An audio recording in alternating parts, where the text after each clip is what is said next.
حضرت سودا رضی اللہ تعالی عنہا حضور نبی کریم کی دوسری زوجہ، ان سے نبی کریم صلی اللہ علیہ وآلہ وسلم کا نکاح کیسے ہوا اور وہ کلمہ پڑھ کر مسلمان کیسے ہوئی۔ حضرت سودا کے والد گرامی، ان کا نام زؤمہ اور ان کی والدہ کا نام شموس بنت عمرو ہے۔ یہ پہلے اپنے چچا زاد بھائی سکران بن عمرو سے بیاہی گئی تھی۔ یہ میاں بیوی دونوں ابتدائی اسلام میں ہی مسلمان ہو گئے تھے۔ ان دونوں نے حبشہ کی طرف ہجرت کی، لیکن حبشہ میں چند سال ہی رہنے کے بعد یہ دونوں میاں بیوی واپس آ کر مکہ مکرمہ آباد ہو گئے اور ان کے شوہر سکران بن عمرو وفات پا گئے، جس کے بعد حضرت سودا بیوہ ہو گئیں۔ ان میں سے ان کا ایک بیٹا تھا جن کا نام حضرت عبد الرحمن تھا۔ حضرت عبد الرحمن بن عباس رضی اللہ تعالی عنہ کا بیان ہے، حضرت سودا رضی اللہ تعالی عنہ نے ایک خواب دیکھا کہ حضور صلی اللہ علیہ وآلہ وسلم پیدل چلتے ہوئے ان کی طرف تشریف لائے اور ان کی گردن پر اپنا پاؤں مبارک رکھا۔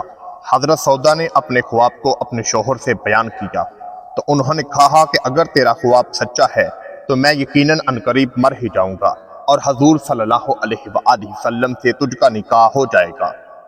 اس کے بعد حضرت سودا نے ایک دوسرا خواب یہ دیکھا کہ ان کے سینے پر ایک چاند ٹوٹ کر گرا ہے۔ صبح انہوں نے اس خواب کو اپنے شوہر سے ذکر کیا۔ حضرت سکران رضی اللہ تعالی عنہ نے کہا کہ اگر یہ تمہارا دوسرا خواب بھی سچا ہے تو عنقریب میری وفات ہو جائے گی اور تمہارا نکاح نبی کریم صلی اللہ علیہ وآلہ وسلم سے ہو جائے گا۔ چنانچہ ایسا ہی ہوا۔ اگلے دن حضرت سکران رضی اللہ تعالی عنہ بیمار ہو گئے اور چند دنوں کے بعد ہی آپ وفات پا گئے۔ نبی کریم صلی اللہ علیہ وآلہ وسلم حضرت خدیجہ کی وفات کے بعد ہر وقت بہت زیادہ خموم اور اداس رہا کرتے تھے۔ یہ دیکھ کر حضرت خولہ بنت حکیم رضی اللہ تعالی عنہا نے نبی کریم کی خدمت میں درخواست کی، یا رسول اللہ، آپ حضرت سودا رضی اللہ تعالی عنہا سے نکاح کر لیجئے تاکہ آپ کا گھر آباد ہو جائے، اور حضرت سودا رضی اللہ تعالی عنہا ایک وفادار بیوی ہے اور ایک وفادار بیوی آپ کے سارے غم کو مٹا دے گی۔ نبی کریم نے یہ درخواست قبول کی۔ چنانچہ حضرت خولہ رضی اللہ تعالی عنہ نے حضرت سودا کے باپ سے بات چیت کرنے کے بعد نسبت طے کروا دی اور نبی کریم صلی اللہ علیہ وآلہ وسلم سے ان کا نکاح ہو گیا اور امہات المؤمنین کے زمرات میں داخل ہو گئیں اور اپنی زندگی حضور کے ساتھ گزارنے لگیں۔ نبی کریم صلی اللہ علیہ وآلہ وسلم کی وفات کے بعد جناب حضرت عمر فاروق رضی اللہ تعالی عنہ کا دور خلافت تھا۔ حضرت عمر فاروق رضی اللہ تعالی عنہ نے درہموں سے بھرا ہوا ایک تھیلا حضرت سودا رضی اللہ تعالی عنہ کی خدمت میں بیچا۔ آپ نے پوچھا یہ کیا ہے؟ لانے والے نے بتایا درہم ہے۔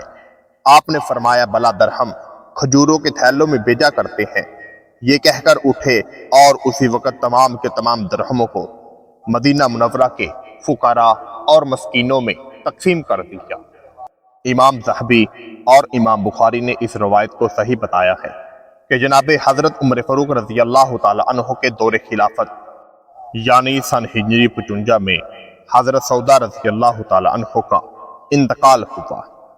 حضور کے نکاح میں آنے والی ازواج مطہرات میں شامل ہونے والی ایک عورت حضرت حفصہ رضی اللہ تعالی عنہ بھی ہے۔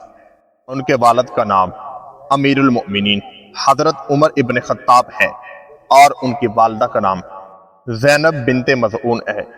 یہ ایک مشہور صحابیہ ہیں۔ حضرت حفصہ رضی اللہ تعالی عنہ کی پہلی شادی حضرت خنیس بن خزافہ سہمی رضی اللہ تعالی عنہ سے ہوئی۔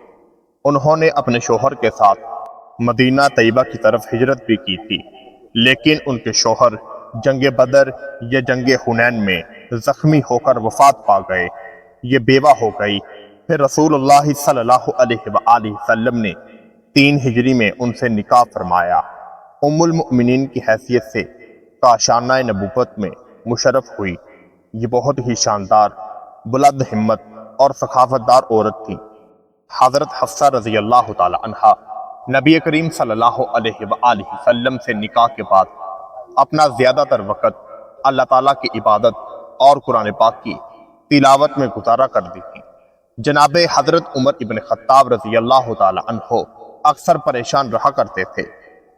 ان کی کسی سخت کلامی کی وجہ سے حضور صلی اللہ علیہ وآلہ وسلم کی دل آزاری نہ ہو جائے، چنانچہ آپ بار بار ان سے فرمایا کرتے تھے، اے حفصہ، تم کو کسی چیز کی ضرورت ہو مجھ سے طلب کر لینا، خبردار مگر حضور صلی اللہ علیہ وآلہ وسلم سے کسی چیز کا تقاضا نہ کرنا، حضور صلی اللہ علیہ وآلہ وسلم کی کبھی بھی ہرگز دل آزاری نہ کرنا، اور یاد رکھو اگر حضور صلی اللہ علیہ وآلہ وسلم تم سے ناراض ہو گئے تم اللہ کے غضب میں گرفتار ہو جاؤ گی۔ انہوں نے حضور صلی اللہ علیہ وآلہ وسلم سے 60 حدیثیں روایت کی ہیں، جن میں 5 حدیثیں بخاری شریف میں مذکور ہیں، باقی احادیثیں دوسری کتب شریف میں درج ہیں۔ شعبان سن 45 ہجری میں مدینہ منورہ کے اندر ان کی وفات ہوئی۔ اس وقت حضرت امیر معاویہ رضی اللہ تعالی عنہ کی حکومت کا زمانہ تھا، اور مروان بن حکم مدینہ کا حاکم تھا۔ اس نے ان کی نماز جنازہ پڑھائی اور کچھ دور تک ان کے جنازے کو کندھا دیا۔ پھر جناب حضرت ابو ہریرہ رضی اللہ تعالی عنہ قبر تک جنازے کو کندھا دیے چلتے رہے۔ ان کے دونوں بھائی حضرت عبداللہ بن عمر، حضرت عاصم بن عمر رضی اللہ تعالی عنہ، اور ان کے بھتیجے حضرت سالم بن عبداللہ، حضرت عبداللہ بن عبداللہ، حضرت حمزہ بن عبداللہ نے ان کو قبر میں اتارا اور جنت البقیع میں دوسری ازواج مطہرات کے پہلو میں مدفون ہوئے۔ جب جناب حضرت حفصہ رضی اللہ تعالی عنہا کا انتقال ہوا تو ان کی عمر مبارک 60 یا 63 برس تھی۔ جناب حضرت سودا اور جناب حضرت حفصہ کی زندگی کا مکمل واقعہ حضور کے نکاح سے لے کر اور ان کی وفات تک آپ نے ملاحظہ فرمایا۔ آپ کو یہ اسلامی ویڈیو کیسی لگی؟ کمنٹ میں اپنی محبت کا اظہار ضرور کیجیے گا۔